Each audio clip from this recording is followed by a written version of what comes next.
Welcome to the Startup Funding Espresso. I'm Hall T. Martin, where we talk about how to raise funding and invest in startups and the time it takes to drink an espresso. If you have a question about startup funding or investing, please go to the website, startupfundingespresso.com, and type in your question into the chat bot in the lower right corner to receive an answer. I hope you enjoy this episode. Hello, this is Hall T. Martin with the Startup Funding Espresso, your daily shot of startup funding and investing. Startups build a culture starting from the launch. The founder is the key determining factor for the type of culture in the startup. A toxic startup typically comes from the founder. Here are signs of a toxic culture. The founder and others speak ill of each other. Startups are small, so the words of one will quickly spread through the group. The team makes fun of their customers and looks down on them. It's important the team respects their customers and treats them with dignity. The team believes it's okay to take from the company, such as pay without work or worse, stealing. Taking from the company is never right and should be called out and stopped whenever found.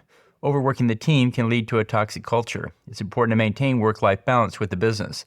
To resolve a toxic culture, it's important to locate the source and mitigate it. If it's a founder, then one can work with the founder to change the behavior. If it's an employee, then most likely that employee will need to find work elsewhere. Thank you for joining us for the Startup Funding Espresso, where we help startups and investors connect for funding.